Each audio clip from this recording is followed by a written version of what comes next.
चलिए अब देखते हैं हमारे next type of matrix, scalar matrix.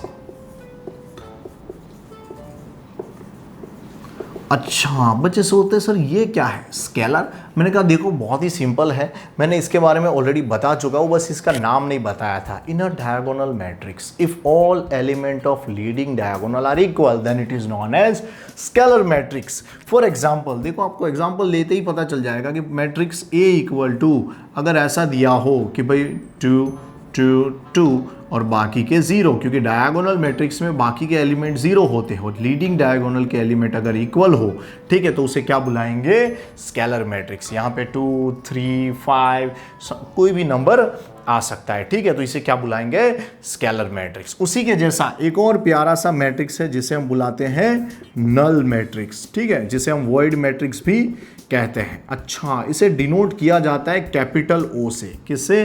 Capital ओ से। और नाम खुद ही बताता है कि अगर सारे एलिमेंट नल हो, मतलब 0 हो, यानी कि खाली हो, तो ऐसे मैट्रिक्स को क्या बुलाएंगे नल मैट्रिक्स, ठीक है। For example O equal to, अगर मैं 2/2 का नल मैट्रिक्स लूँ तो कुछ इस तरह से होगा, सारे एलिमेंट क्या होंगे 0। इसी की जगह अगर मैं 3/3 का नल मैट्रिक्स लेता हूँ तो कुछ इस तरह से होगा, जिसका ऑर्डर 3/3 हो, यानी कि जिसमें 3 रो होंगी और 3 कॉलम, ठीक है। So this is what null matrix. अब कुछ सोच रहे होंगे सर आपने सिर्फ स्क्वायर मैट्रिक्स ही क्यों लिया, क्यों ये रेक्टेंगुलर मैट्रिक्स में नल मैट्रिक्स नहीं आता? मैंने बोला डेफिनेटली आता है, नल मैट्रिक्स तो कैसा भी हो सकता है। अब हमें ऐसा नहीं है कि सिर्फ स्क्वायर मैट्रिक्स की बातें करनी है, ठीक है। यहाँ पे मैंने कहा अगर कभी आपके पास ऐसा आ जाता 0 0 0, तो ये भी क्या हो जाता नल मैट्रिक्स, ये भी क्या हो जाता नल मैट्रिक्स। तो चलिए अब हम देखते हैं नेक्स्ट टाइप, अपर ट्राइंगुलर मैट्रिक्स। अपर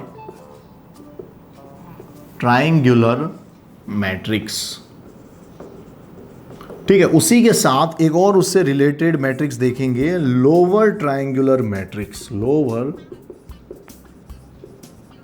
ट्राइंगुलर मैट्रिक्स, बच्चा देख के समझ जाता है कि सर यहां कहीं ना कहीं अपर ट्राइंगुलर में ऊपर की बाजू ट्राइंगल बन रहा होगा। मैंने कहा सही बात है, लेकिन एक और बात जानने जैसी है कि ऐसे में नीचे के बाजू क्या होगा, हर एलिमेंट क्या होगा 0, हर एलिमेंट क्या होगा 0। तो हम कह सकते हैं कि all elements below the leading diagonal if 0, ठीक है, all elements below the principal diagonal are 0 then it is known as upper triangular matrix. अच्छा, उसी की जगह all elements above the leading diagonal या फिर above the principal diagonal if 0 then it is known as lower triangular। अच्छा, अब बच्चा सोच रहा होगा सर एग्जाम्पल दो तो पता चलेगा और अच्छे से। मैंने कहा ठीक है भाई, for example matrix A equal to, यहाँ पे मैंने क्या कहा था कि all elements below the leading diagonal, यहाँ पे अबो बोला था, याद रखना, ठीक है। यहाँ पे बिलो लीडिंग डायगोनल 0 बोला था, क्यों? तभी ऊपर के बाजू ट्राइंगल बनेगा, यानी अपर ट्राइंगुलर बनेगा 1 2 3, ठीक है। नीचे के एलिमेंट सारे 0 और ऊपर से कुछ भी लिखा हुआ हो 5 6 7, तो हमें दिख रहा है यहाँ पे कि भाई ऐसे अगर मैं ट्राई करूँ तो मुझे कुछ एक ट्राइंगल जैसा दिखेगा। देखो यहाँ पे हमें एक ट्राइंगल दिख रहा है, तो ये अपर ट्राइंगुलर मैट्रिक्स हुआ, ठीक है, क्योंकि यहाँ पे जो लीडिंग डायगोनल है उसके नीचे सारे एलिमेंट क्या थे 0। जबकि यहाँ पे अगर मैं एग्जाम्पल लूँ कि भाई for example matrix B equal to, अगर कोई मैट्रिक्स इस तरह से ले लूँ 1 2 3, ठीक है, लोअर ट्राइंगुलर मतलब नीचे ट्राइंगल बनना चाहिए, तो ऊपर all the elements above the leading diagonal are 0, ठीक है। तो ऐसे मैं लिख सकता हूँ, यहाँ पे सपोज 4 5 एंड 6 हो, तो यहाँ में दिख रहा है कि ऐसे ट्राइंगल बन रहा है, तो this is known as lower triangular matrix. Thank you.